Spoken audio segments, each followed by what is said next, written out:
جی وعلیکم السلام. میرا نام زبیر شاہد ہے اور میرا تعلق ملتان سے ہے.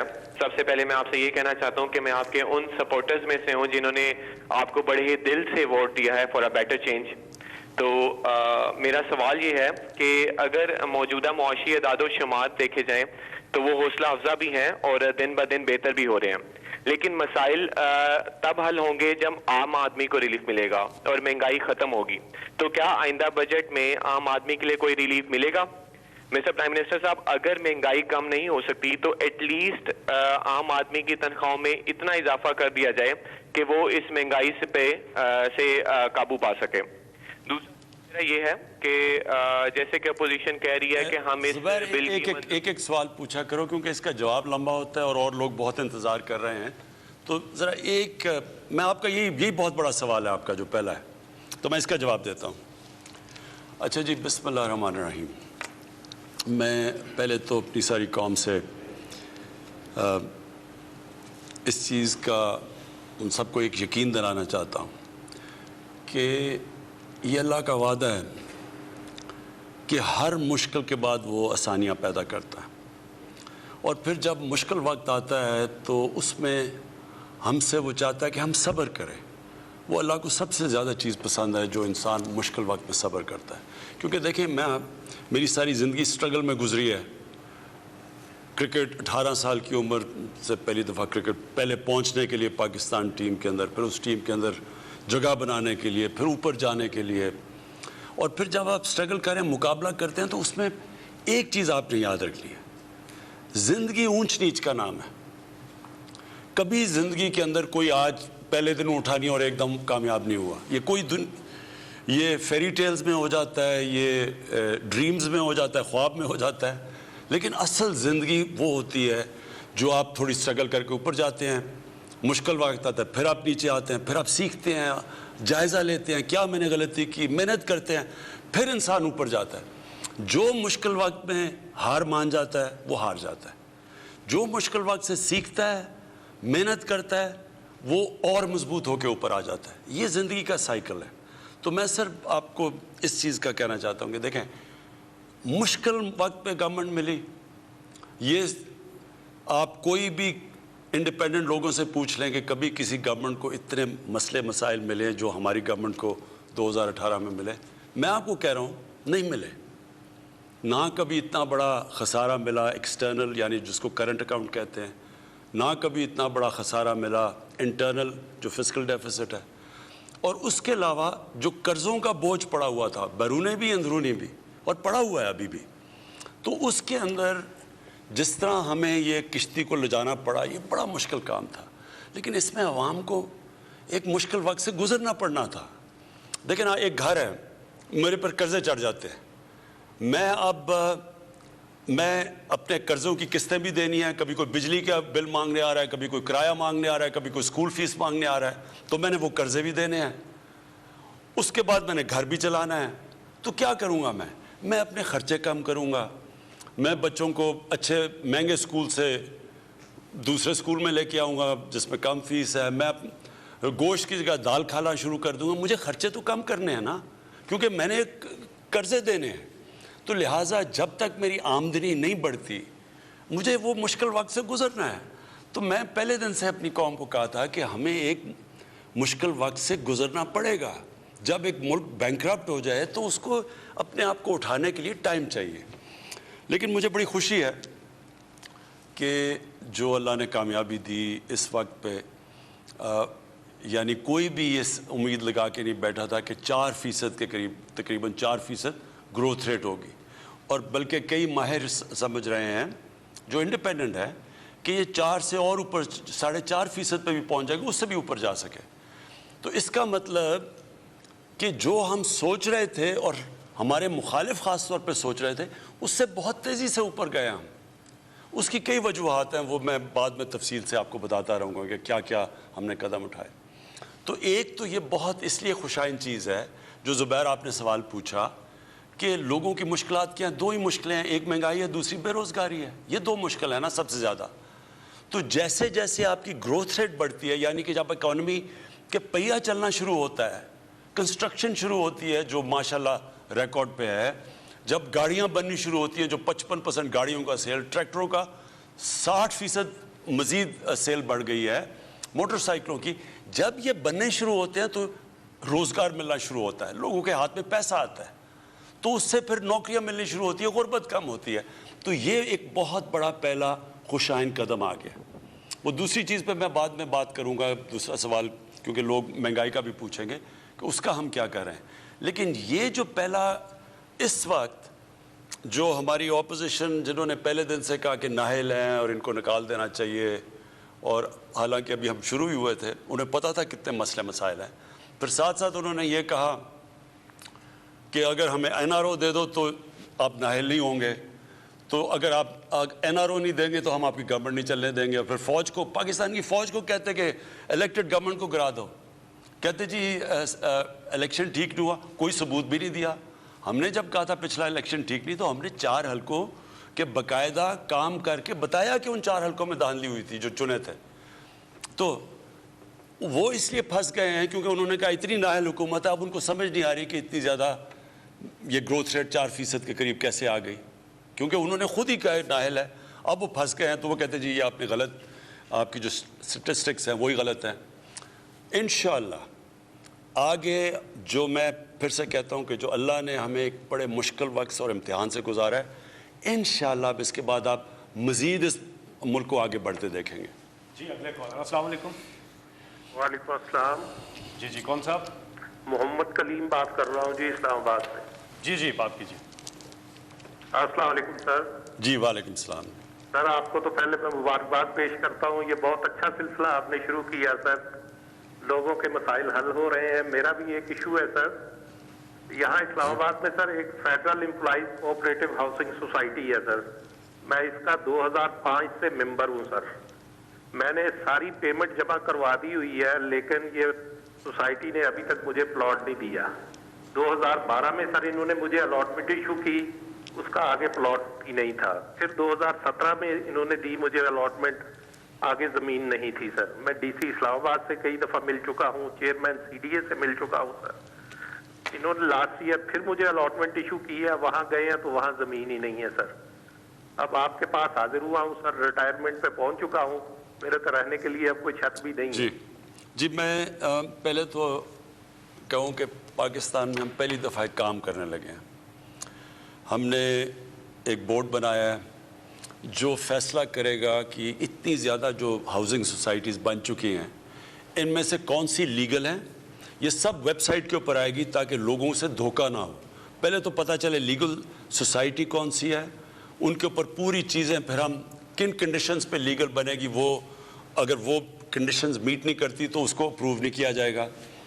پھر ان میں سے اور جو مختلف قسم کی سوسائٹیز ہیں, کئی ایلیگل ہیں وہ بند کر دیں گے, جو کہ ابھی کام ہی تھوڑا سا شروع ہوا ہے.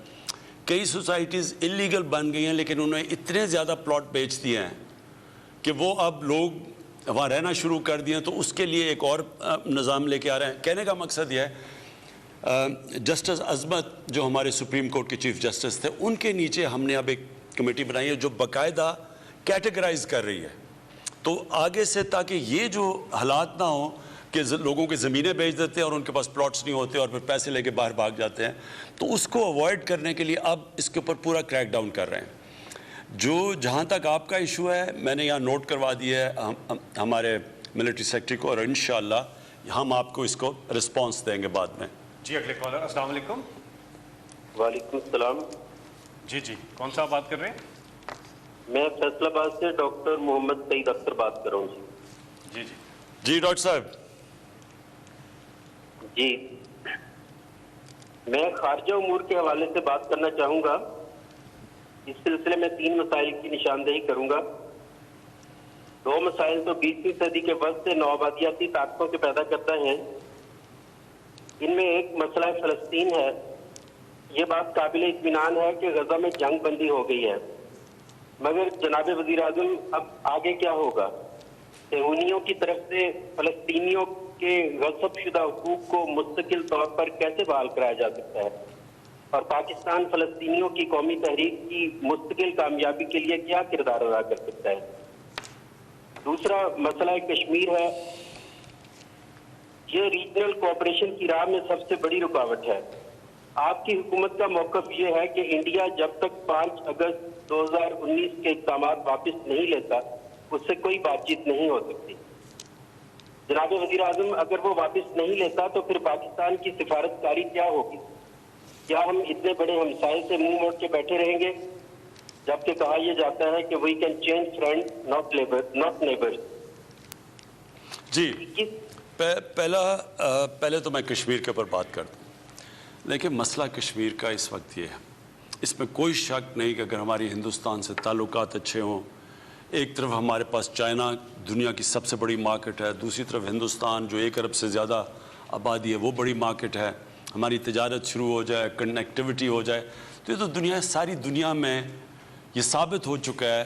جب یورپین یونین بنی تھی، میرے سامنے، میں تب یونیورسٹی میں تھا جب یہ بنی تھی انگلینڈ میں، یعنی یورپ میں، تو سب کو فائدہ ہوا تھا۔ جب تجارت بڑھتی ہے تو ساروں کو فائدہ ہو جاتا ہے، تو اس لیے اس میں تو کوئی شک نہیں کہ ہمارے اگر تعلقات اچھے ہو جائیں، جو میں نے پہلے دن ہی اقتدار میں آ کے پوری کوشش کی کہ ہمارے ان سے، ہندوستان سے تعلقات ہوں، اور ہمارا ایک ہی مسئلہ ہے کشمیر کا جو کہ ہم بات چیت سے حل کریں۔ لیکن جو اب سچویشن ہے، اگر ہم اس وقت ہندوستان سے تعلقات نارملائز کرتے ہیں، اس کا مطلب کہ ہم نے کشمیر کے لوگوں سے بہت بڑی ہم ایک غداری کریں گے۔ اس کا مطلب ہم نے ان کو یعنی ان کی ساری جو جد و جہد، جو سارا جو ان کی سٹرگل، پتہ نہیں 1 لاکھ سے اوپر شہید ہو چکے ہیں کشمیری، اس کا مطلب کہ ہم اس سب کو نظر انداز کر دیں گے۔ اس میں کوئی شک نہیں کہ ہماری تجارت بہتر ہوگی، لیکن ان کا سارا خون ضائع ہو جائے گا، لہٰذا یہ ہو نہیں سکتا۔ ہم کشمیریوں کے ساتھ کھڑے ہیں، ہمیں پتہ ہے انہوں نے کس طرح کی قربانیاں دی ہیں اور دے رہے ہیں، لہٰذا یہ نہیں ہو سکتا کہ ان کے خون کے اوپر ہم یہ سوچ لیں کہ پاکستان کی تجارت بہتر ہو جائے گی، یہ نہیں ہو سکتا۔ اگر وہ 5 اگست کے وہ جو انہوں نے قدم اٹھائے ادھر واپس چلے جائیں، پھر بالکل ہو سکتی ہے بات، اور پھر ہم کشمیر کا مسئلہ ایک روڈ میپ بھی لا سکتے ہیں اور حل کر سکتے ہیں۔ اب آگے جی فلسطین، بالکل فلسطین کا وہی مسئلہ ہے جو کشمیر کا ہے، وہاں بھی ایک آکوپیشن ہے، وہاں بھی ان کی زمین کے اوپر قبضہ کیا ہوا ہے، ادھر وہ ابھی کشمیر میں شروع ہوا ہے جو کہ ان کی آبادی کی ڈیموگرافی بدل رہے ہیں، یعنی کہ باہر سے لوگوں کو سیٹل کر رہے ہیں کشمیر میں لا کے ہندوستان۔ اسی طرح جو فلسطین تھا اس کو وہ تھوڑا سا رہ گیا ہے، باقی ساروں کے اوپر انہوں نے قبضہ کر کے اور اپنے لوگ سیٹل کر دیے۔ اب میں آپ کو سیدھا بتا دوں کہ کشمیر کا فلسطین کا مسئلہ کیا ہے، اس کا یہ جو اس وقت صورتحال ہے، یہ صرف اور صرف یہ فورس سے، یہ سیکیورٹی ان کو ظلم کر کے، ان کو خوف زدہ کر کے، ان کو ڈرا کے، بھائی اسی طرح یہ چل سکتا ہے۔ اور وہ ہوگا کیا، وہ تھوڑی دیر کے لیے ان کے پاس اتنی طاقتور فوج ہے کہ وہ دب جائیں گے، پھر تھوڑی دیر کے بعد وہ کھڑے ہو جائیں گے، اور یہ سائیکل چلتا رہے گا۔ حل نہیں ہے یہ مسئلوں کا، یہ بس ایک ظلم کا نظام وہ سمجھتے ہیں کہ وہ اتنا ظلم کریں گے کہ وہ چپ کر کے غلام بن جائیں گے۔ سب کو پتہ ہے یہ سلوشن نہیں ہے۔ سلوشن 2 ہیں، یا تو یہ پھر ان کو جس طرح مسلمان اور یہودیوں کو آج سے 500-600 سال پہلے اسپین سے سب کو نکال دیا تھا، ایتھنکلی کلینز کر دیا تھا، یا تو یہ وہ کریں گے وہ جو ساری دنیا دیکھ رہی ہے، اور وہ آگے ہی دنیا پہلی دفعہ اس میں شعور پیدا ہوا ہے سوشل میڈیا کی وجہ سے۔ امریکہ جیسی جگہ پہ اب پہلی دفعہ لوگ شروع ہو گئے کہ فلسطینیوں پہ ظلم ہو رہا ہے، جو کبھی پہلے مغرب میں ایسا نہیں کہا جاتا تھا، تو وہ تو ہو نہیں سکتا۔ اور یا پھر ان کو اب ایک 2 اسٹیٹ سلوشن، یعنی ان کو ایک منصفانہ ان کو اپنا فلسطینیوں کو اپنا گھر دینا پڑے گا۔ اور میرے خیال میں اس وقت جو انٹرنیشنل میڈیا میں بھی اور جو دنیا میں اب شعور اور جو جس طرح کی موومنٹ چل پڑی ہے، میرے خیال میں اب آپ دیکھیں گے کہ یہ موومنٹ جائے گی ایک فلسطینیوں کو ایک ان کو سیٹلمنٹ کے لیے، 2 اسٹیٹ سلوشن۔ جی آپ کی کالز کا سلسلہ جاری ہے، نمبر ہے 05192249000۔ پروگرام کے اگلے کال ہے۔ جی السلام علیکم۔ وعلیکم السلام۔ جی کون صاحب کہاں سے بات کر رہے ہیں؟ سر میں واحد پاکستانیوں مدین سنگھ سے بات کر رہا ہوں۔ السلام علیکم پرائم منسٹر صاحب۔ جی وعلیکم السلام۔ مجھے آج تو میں اللہ کا لاکھ شکر ادا کرتا ہوں کہ جس نے ہم پسماندہ غریب لوگوں کی آواز پیاسے لوگوں کی آواز آپ کے یہاں پہنچائی. اس امید کے ساتھ کہ انشاءاللہ ہمارا جو درد ہے اس کے مسئلے کا حل آپ کے یہاں سے نکلے گا. پرائم منسٹر صاحب، ہم یہاں پہ قدیم کے لوگ پیاسے مر رہے ہیں. ایریگیشن کا نظام یہاں پہ جو ہمارے سندھ کا ہے یہ بالکل کرپٹ ہے، جس کی وجہ سے پانی کی منصفانہ تقسیم نہیں ہے. اور پرائم منسٹر صاحب ایک اور بات کہ سندھ میں بہت طاقتور لوگ رہتے ہیں اور جو غریبوں کا، ہم جیسے غریبوں کا خون چوس کے سندھ میں ریگستان بنا رہے ہیں.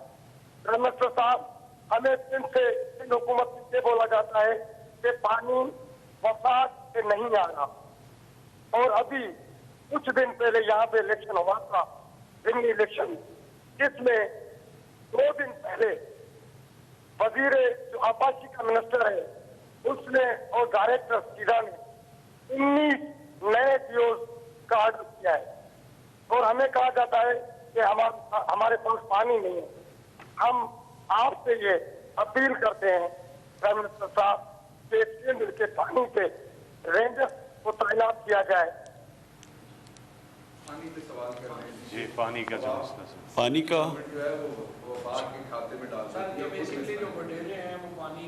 اچھا جی، میں نے بلکہ ایک سندھ کے ایم پی کی تقریر بھی سنی ہے سندھ اسمبلی کے اندر. دیکھیں 2 مسئلے ہیں. ایک مسئلہ کہ سارے پاکستان میں پانی کا مسئلہ، میں اس کے اوپر تو آپ کو اس وقت اپنی قوم کو اس چیز کی ایک چیز واضح کرتا ہوں کہ 10 ڈیمز انشاءاللہ ہم بنا رہے ہیں جو شروع ہوئے ہیں اگلے 10 سالوں تک. یعنی ہم وہ جو کہ پاکستان کو 50 سال پہلے کام کرنا چاہیے تھا وہ انشاءاللہ ہماری حکومت آپ کو کر کے دکھائے گی. کیونکہ ڈیمز اس لیے چاہیے کہ پانی کو روکنا ہے، ریزروائرز بنانے ہیں. ہمیں ریزروائرز بہت پہلے بنانے چاہیے تھے، کیونکہ جیسے جیسے آبادی بھی بڑھ رہی ہے اور کئی طرح یہ گلوبل وارمنگ کی وجہ سے پانی بھی کم ہو رہا ہے، تو جو پانی صوبوں کا حصہ ہے اس ساروں میں کمی آ رہی ہے. لہٰذا اس کا طریقہ یہ ہے کہ پہلے ڈیمز بنائیں اور پھر صوبوں کے اندر منصفانہ تقسیم کی جائے. ابھی تک مجھے حیرت یہ ہے کہ ٹیلی میٹری سسٹم یہ ایک ٹیکنالوجی ہوتی ہے جس سے پتہ چل جاتا ہے کہ کس صوبے کو کتنا پانی جا رہا ہے. وہ ٹیلی میٹری سسٹم ہی نہیں کام کر رہا. اب ہم وہ اس کے اوپر پوری خرچہ کر رہے ہیں اور یہ اس ٹیکنالوجی کے اوپر انشاءاللہ یہ تھوڑی دیر کے اوپر ساری جگہ پہ لگ جائے گا. تو پہلے چیز تو ایک پانی کے اندر اضافہ، ریزروائرز بنا کے. اگر ریزروائرز نہیں بنتے پانی میں اضافہ نہیں ہوگا اور آگے مزید پانی کا شدید پرابلم آ سکتا ہے. دوسرا کہ جب وہ پانی آ جائے تو پھر منصفانہ تقسیم ہو، یعنی سارے صوبے سمجھیں کہ ہمیں جو ہمارا شیئر ہے وہ مل رہا ہے. تیسری چیز جو کہ صوبوں کے اندر پانی کی ڈسٹریبیوشن ہے، یہ بھی ایک بہت بڑا ایک مسئلہ بنا ہوا ہے، کیونکہ جو بیچارہ کمزور اور غریب ہے، کسان ہے، اس کے پاس پانی نہیں پہنچتا، اس کا پانی چوری ہو جاتا ہے. اور جو میں نے ابھی سندھ اسمبلی میں سنا تھا ایک رولنگ پارٹی کے، پیپلز پارٹی کے ایم پی نے، تو انہوں نے بھی یہ کہا کہ وہاں جو طاقتور ہے وہ اپنی زمین میں پانی لے جاتا ہے اور بیچارہ جو کمزور ہے اس کی زمینیں خشک رہتی ہیں. تو اس کے اوپر بھی ایک ہم بات کریں گے کہ اس کے اوپر کیا سسٹم ہے. اپنے جو ہمارے نیچے صوبے ہیں ان کے اندر تو ہم یہ انفورس کریں گے، لیکن سندھ کے اندر سندھ کی حکومت کی یہ ذمہ داری ہے کہ جو کمزور ہیں بیچارے ان کا کام ہے ان کو پانی پہنچانا. اور انشاءاللہ دیکھیں گے اگر ان کو ضرورت پڑی رینجز کی جو کہ اس نے مانگی تھی، جو ایم پی ہیں جنہوں نے تقریر کی اسمبلی میں، ہم رینجز بھی پرووائڈ کریں گے. جی آپ کی کالز کا سلسلہ جاری ہے. پروگرام کے اگلے کالر. السلام علیکم. جی السلام علیکم. جی وعلیکم السلام. جی کون سا بات کر رہے ہیں، کہاں سے؟ میرا نام حامد سعید ہے جی، میں لاہور سے بلانگ کرتا ہوں. پرائم منسٹر صاحب سے بات کرنی ہے. جی حامد. جی السلام علیکم سر. Prime minister. وعلیکم السلام. جی وعلیکم السلام. ٹھیک ہے، خیریت ہے سر؟ جی. اچھا سر، میرا ایک کویشچن ہے، میں جلدی کروں گا. فیصل جوید صاحب سے ریکویسٹ ہے ذرا جلدی نہ کاٹیے گا. سر پہلا کویشچن میرا یہ ہے کہ ایس ایل سی جو رنگ روڈ ہے اس کا سر کیا فیوچر ہے، کب تک یہ آپ کی گورنمنٹ جو ہے اس کو بنا دے گی؟ تیسرا میرا سر، آپ نے پہلا ہی کویشچن دوسرے کویشچن میں جواب دیا تھا کہ جو سوسائٹیز ہیں انلیگل ان کے بارے میں آپ کو یہ ایکشن لے رہے ہیں، لیکن سر مسئلہ یہ ہے کہ ہر گورنمنٹ یہ کہہ دیتی ہے لیکن ایکشن نہیں لیتی سر. کیونکہ ہوتا یہ ہے کہ جو اوورسیز پاکستانی ہیں وہ پاکستان میں پیسہ انویسٹ کرتے ہیں اور ان کو 4-5 سال بعد پاکستان آتے ہیں تو پیسہ ان کا بالکل ڈوبا ہوتا ہے سر. تو پتہ لگتا ہے کہ سوسائٹی نہیں ہے. لیکن سر جو آپ امپلیمنٹ کرنا چاہ رہے ہیں سر اس کو ایک لا بنائیں پلیز, ایک ریکویسٹ ہے, تاکہ کوئی بھی ایک ایوریج آدمی, ایک جو بندہ پینشن لے کے باہر آتا ہے وہ پیسہ لگاتا ہے, اس کو اگلے سال پتہ لگتا ہے جی کہ وہ سوسائٹی پلاٹ ہی نہیں دے رہی. یہ بالکل, یہ جو آپ کی سوسائٹی, میں آپ کو کہا کہ اس کی 5 مہینے سے ہم اس کی تیاری کر رہے ہیں ابھی, اور رپورٹس بھی تیار ہو رہی ہیں, اور یہ جو کمیٹی بنائی ہے جو کہ فیصلہ کرے گی کہ کون سی سوسائٹی جو ایلیگلز کو کون سی ہم نے بند کرنی ہے, کون سی جدھر اتنے زیادہ گھر بن گئے ہیں ایلیگلی, لیکن ان کو بجائے بند کرنے کے سوسائٹی والوں کو فائن کر کے اور پھر ان کو ریگولرائز کریں, اور پھر آگے سے ایسے لاز ہوں کہ کسی نے بھی ایلیگل سوسائٹی بنائی اس کو سیدھے اس کو کرمنل افینس کریں تاکہ وہ جیل میں جائے, کیونکہ وہ لوٹتا ہے بیچارے لوگ, اور خاص طور پہ جو بیرون ملک پاکستانی ہیں وہ تو انویسٹ ہی کرتے ہیں, ان کی کوشش ہوتی ہے پیسہ کما کے اور یہاں گھر بنانا. رنگ روڈ کی میں بات, آپ لاہور یا پنڈی رنگ روڈ کی بات کر رہے تھے؟ پنڈی. اچھا, پنڈی رنگ روڈ میں ذرا آپ کو بتاؤں, پہلے تو پنڈی کو رنگ روڈ کی بہت ضرورت ہے, اور یہ بڑا اچھا پلان ہے یہ رنگ روڈ بنانے کا, کیونکہ سارا پنڈی سے ٹریفک باہر چلا جاتا ہے, اور وہ پنڈی کے اندر بھی پھر ڈیولپمنٹ جو ہم کرنا چاہتے ہیں, اب نالا لے کے اوپر ایک پوری ایک بزنس ڈسٹرکٹ بنانا چاہتے ہیں, یہ بھی پورا پنڈی کی یعنی ری جنریشن ہے, پنڈی کو ریویم کرنا چاہتے ہیں, تو اس کے لیے بھی یہ ضروری ہے کہ رنگ روڈ بنے. اب مسئلہ یہ آیا کہ مجھے انفارمیشن ملی, اور مجھے انفارمیشن کیونکہ 22 سال سے پالیٹکس, اقتدار میں آنے سے 22 سال میں پالیٹکس تھا, تو میرے ورکرز ہیں ہر جگہ, لوگ ہیں پی ٹی آئی کے لوگ ہیں جو ہمارے ساتھ, تو کسی نے مجھے انفارمیشن دی کہ رنگ روڈ میں ایک بہت بڑا فراڈ ہو رہا ہے. ایک تو اس کو بڑا لمبا کیا جا رہا ہے لوگوں کو فائدہ پہنچانے میں, اور دوسرا طاقتور لوگوں کو فائدہ پہنچانے میں, اور دوسرا اس کی جو الائنمنٹ انہوں نے کی ہے یہ بڑی خطرناک ہے, کیونکہ انہوں نے لوگوں کو فائدہ پہنچانے میں اس کو وہ سیدھی, ہمیشہ موٹر وے یا رنگ روڈ سیدھا جاتا ہے, کیونکہ اگر آپ اس میں زگ زور کر دیں تو وہاں ٹکریں لگتی ہیں, پھر وہ زیادہ براڈ سے کم کر دی گئی لوگوں کو فائدہ پہنچانے کے لیے. تو اس کے لیے پھر میں نے پہلے انکوائری کی, فیکٹ فائنڈنگ جو مشن جو انکوائری تھی اس میں پتہ چلا واقعی یہ ہے. اب یہ پورا ایک طاقتور ٹیم اینٹی کرپشن کے اندر پورا اس کے اوپر کام کر رہی ہے, اور اس کا سارا 2 ہفتے کے اندر پورا ہمیں اس کی انکوائری کا رزلٹ آ جائے گا, اور پھر ہم ایکشن لیں گے. لیکن رنگ روڈ رکے گی نہیں, وہ جو سیدھی لائن تھی بجائے اتنا لمبا جو 20-26 کلومیٹر کا چکر لگا کے آ رہی تھی لوگوں کو فائدہ پہنچانے کے لیے, اب سیدھی رنگ روڈ جائے گی جو ہونا چاہیے تھا اس کو, اور انشاءاللہ یہ بڑی امپورٹنٹ سڑک ہے, اور یہ ہم فوری طور پہ اس کے اوپر کام شروع کر رہے ہیں. جی اگلے کال ہے. السلام علیکم. جی السلام علیکم. وعلیکم السلام. جی کون سا بات کر رہے ہیں؟ میں محمد ارشد بات کر رہا ہوں راول پنڈی. جی امید ہے خان صاحب آپ خیریت سے ہوں گے. جی شکریہ. 2018 میں جب آپ کی حکومت آئی, حکومت آئی تو وہاں کی عوام کو کافی امیدیں آپ سے وابستہ ہو گئی, یا لیڈرشپ کے اندر 5 ایئرس پاکستان کافی ترقی کرے گا. تو انشاءاللہ میں ابھی بھی پر امید ہوں کہ آپ اپنے وعدوں پر پورے اتریں گے. خان صاحب میرا سوال الیکٹورل ریفارمز کے حوالے سے ہے. جو آپ نے اسمبلی میں بل لے کیا ہے اس پہ اپوزیشن کا کوئی رد عمل مثبت نظر نہیں آ رہا, تو کیا آپ کانفیڈنٹ ہیں کہ آپ لوگ ہاؤس میں یہ بل منظور کروا لیں گے اور نیکسٹ الیکشن سے پہلے انتخابی اصلاحات پوری ہو جائیں گے, امپلیمنٹ ہو جائیں گے؟ ریفارمز اگلے الیکشن سے پہلے امپلیمنٹ ہو جائیں گی؟ جی وہ کہہ رہے ہیں اسمبلی سے اپنی جو ہاں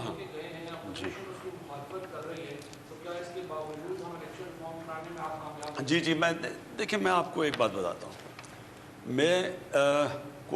میری کوئی والد پولیٹکس میں نہیں تھے, میں کوئی فیملی پولیٹیکل نہیں تھی, تو میں تو پولیٹکس میں تب آیا تھا اکیلا اور تھوڑے دوستوں کے ساتھ.